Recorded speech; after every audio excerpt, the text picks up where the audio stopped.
مزید short clip بیانات کے لیے ہمارے چینل کو سبسکرائب کیجیے اور بیل آئیکن کو دبائیے۔ جزاک اللہ۔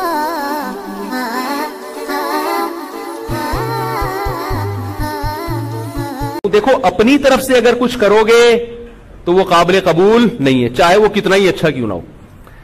دیکھو ابھی جمعے کی نماز میں 2 رکعتیں پڑھاؤں گا انشاءاللہ، اگر میں 2 رکعت کے بجائے 3 رکعتیں پڑھا دوں، مان لو گے آپ لوگ؟ میں دلیل یہ دوں، آپ لوگ کہیں بھائی نبی صلی اللہ علیہ وسلم نے 2 رکعتیں جمعے کی پڑھی، مولوی صاحب آپ نے 3 کیوں پڑھائی؟ میں کہتا ہوں 3 سے منع کیا ہے کہیں ہے بھائی؟ کہیں نبی نے تیسری رکعت سے منع کیا؟ اور میں کہوں بدعت کی 2 قسمیں، بدعت حسنہ، بدعت سیئہ، ایک بری بدعت اور ایک اچھی بدعت۔ یہ اچھی بدعت ہے اس لیے کہ 1 رکعت جب میں اضافہ کر رہا ہوں تو سورہ فاتحہ بھی زیادہ، اللہ کے سامنے جھکوں گا بھی، 3 دفعہ سبحان ربی العظیم کا اضافہ، پھر اللہ کے سامنے حالت وضو میں سجدہ، 2 سجدے۔ اس پہ تو آپ کو چاہیے مجھے پیسے دو مزید، بولو مولوی صاحب آپ کی جتنی تنخواہ تھی ہم نے اس میں اضافہ کر دیا کیونکہ آپ کام زیادہ کر رہے ہیں۔ اب ایسا ہونا چاہیے نا، کیونکہ یہ بدعت حسنہ ہو گئی نا۔ تو بھائی بدعت حسنہ سیئہ جو علماء نے لکھا ہے نا، وہ بدعت سے یہ اصطلاحی بدعت مراد نہیں ہے، لغوی بدعت مراد ہے کہ جس کی اصل نبی سے ملتی ہو، تفصیل نہ ملتی ہو۔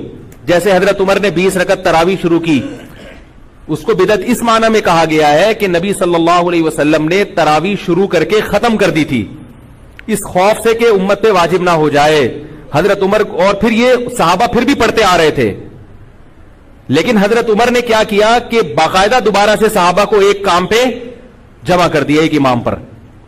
تو یہ لغوی اعتبار سے بدعت کہا گیا، اس لیے کہ جو کام وقتی طور پر کسی حکمت سے ختم ہو چکا تھا، اور ختم بھی بالکل یا نہیں ہوا تھا، حضرت ابوبکر کے دور میں بھی تراویح ہوتی تھی، پڑھتے تھے صحابہ، لیکن ایک امام کے پیچھے نہیں ہوتی تھی۔ حضرت عمر نے ایک امام کے پیچھے جمع کی کیونکہ نبی نے جب اپنے دور میں تراویح پڑھی تو ایک امام آپ صلی اللہ علیہ وسلم تھے، باقی صحابہ سارے ان کے مقتدی تھے۔ تو یہ اصطلاحی اعتبار سے بدعت نہیں ہے، عین سنت ہے، سنت کو زندہ کیا ہے۔ لغوی اعتبار سے ڈکشنری میں اس کو بدعت اس لیے کہتے ہیں کہ ایک نیا کام تھا جو ابو بکر کے دور میں اس ترتیب سے نہیں تھا، ورنہ جو اصطلاحی بدعت ہے وہ چاہے اچھی ہو چاہے بری ہو، وہ حرام ہی ہے، وہ ناجائز ہی ہے۔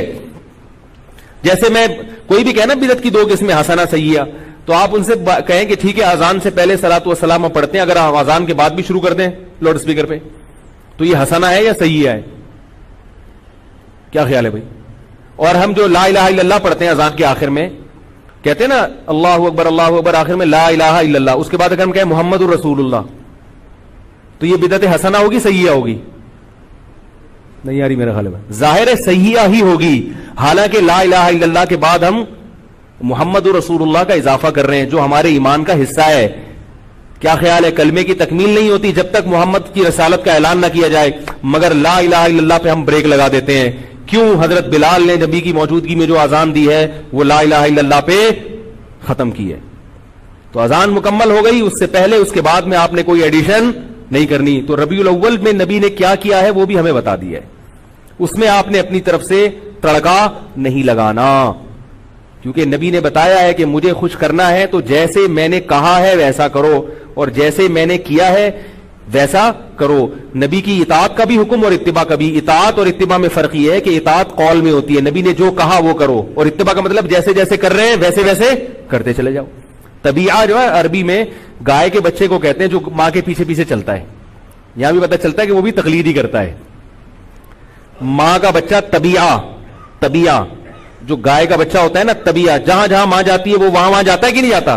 اس لیے کہ اس کو دلیل اس لیے نہیں مانگتا اپنی ماں سے، اس کو پتا ہوتا ہے میری ماں مجھے گٹر میں نہیں گرائے گی کیونکہ یہ میری ماں ہے۔ کیا خیال ہے بھائی؟ اس کو پتا ہے اماں جہاں جا رہی ہے صحیح جگہ جا رہی ہوگی۔ تو اس سے بھی پتا چلتا ہے اتباع یا طبیع کا جو لفظ ہے یہ دلیل اور بلا دلیل دونوں کو شامل ہے۔ تو اللہ نے کیا حکم دیا کہ نبی کی اتباع کرو، یعنی جیسے جیسے نبی کرتے رہے ویسا ویسا کرنا شروع کر دو۔ تو نبی نے ربیع الاول میں جو کیا بھائی وہ کر لو آپ۔ کیا خیال؟ صحابہ کے دور میں تو یہ جلوس نہیں ہوئے اور اس طرح سے نہیں روڈ بلاک کیے گئے۔ نبی جب تہجد کی نماز پڑھتے تھے تو اس کا خیال کرتے تھے کسی کی آنکھ نہ کھلے۔ جب رات کو گھر میں آتے تو دروازہ اتنی آہستہ سے آواز دیتے، سلام کرتے کہ جو جاگ رہا ہے وہ سلام سن لے اور جو سو رہا ہے اس کی آواز سے آنکھ نہ کھلے۔ اتنا اہتمام کر رہے ہیں اور ہم ربیع الاول ایسے مناتے ہیں روڈ بلاک، میں ملیشیا میں تھا, 2-4 تاجر آئے یہاں پہ 9-10 محرم کو, سوری ابھی جو 40واں تھا نا, امام حسین کے 40ویں کے نام پہ جو بھی ان کی رسومات ہوئی ہیں, ان بیچاروں کی میٹنگ تھی یہاں. انہوں نے بتایا کہ اتنی مصیبت میں پھنس گئے. ملیشیا کے بھی بہت سے لوگ سرکاری دورے پر پاکستان آئے تھے, موبائل ہی بند, 2 دن تک امام حسین کی یاد میں موبائل بند. اب وہ تاجروں کا موبائل بند ہو جائے اور میٹنگ بھی ہو, کتنی ٹینشن ہوگی کہ نہیں ہوگی؟ ایک عذاب میں کہہ رہے ہیں یار پاکستان میں یہی مسائل ختم نہیں ہوتے. کبھی کون سا دن چل رہا ہے, کبھی کون سا دن چل رہا ہے, کبھی موبائل بند ہے, پوری قوم کے موبائل بند, ربیع الاول میں بھی. اور پھر خطرات کتنے ہوتے ہیں دہشت گردی کے, اتنے بڑے بڑے مجمع جب اکٹھے ہوں گے اور روڈ بلاک کر کے جلوس کی شکل میں جائیں گے. مجمع اگر ایک جگہ ہو نا اس کی سیکیورٹی آسان ہے, جب جلوس کی شکل میں نکلتا ہے تو دہشت گردوں کو بھی موقع مل سکتا ہے. ملک کے حالات کو دیکھا جائے اور شریعت کی تعلیمات کو دیکھا جائے تو کسی بھی طرح سے یہ چیزیں اسلام کے مزاج کے مطابق نہیں ہیں. ہاں آپ نے سیرت کے نام پہ جلسہ کرنا ہے وہ ضرور کریں. آپ جلسہ تو کبھی بھی کیا جا سکتا ہے, لوگوں کو اکٹھا کر کے نبی کی سیرت پہ بیان کیا جا سکتا ہے, مسجد میں بھی ہو سکتا ہے اور کہیں کسی کے گھر پہ بھی ہو سکتا ہے اور کوئی گراؤنڈ میں بھی ہو سکتا ہے, شادی ہال بھی بک کرا کے ہو سکتا ہے. رسول اللہ صلی اللہ علیہ وسلم کی سیرت کو بیان کرنے جیسے مسجد میں جائز ہے تو الگ سے کوئی جگہ ارینج کر کے وہ جلسہ کرنا بھی جائز ہے. ربیع الاول میں بھی جائز ہے, سفر میں بھی جائز ہے. اگر کوئی ربیع الاول میں کرتا ہے کہ بھئی اس مہینے میں کیونکہ نبی سے نسبت ہے تو بھی ٹھیک ہے, سفر میں بھی ہو سکتا ہے, ربیع الاول میں بھی ہو سکتا ہے, سب جگہ ہو سکتا ہے. کیا خیال ہے؟ باقی کام سے ایوائڈ کرنا چاہیے, تمام دوائیں بچوں کی پہنچ سے دور رکھنی چاہیے اور استعمال سے قبر بوتل کو اچھی طرح ہلا بھی لینا چاہیے. پھر بھی اگر آرام نہ آئے تو قریبی معالج سے رجوع کرنا چاہیے. کیا خیال ہے؟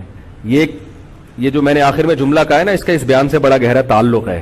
اس کو آپ لطیفہ برائے لطیفہ نہ سمجھیں, دوبارہ نہیں سنا رہا, وقت بہت ہو گیا ہے, ٹھیک ہے؟ تو پھر بھی آرام نہ آئے تو قریبی معالج سے رجوع کریں. اللہ تعالیٰ سمجھنے کی عمل کی توفیق عطا فرمائے. وما علینا الا البلاغ. مفتی طارق مسعود صاحب کے شارٹ کلپ بیانات کے لیے ہمارے چینل کو سبسکرائب کریں اور بیل آئیکن کو دبائیں. جزاک اللہ.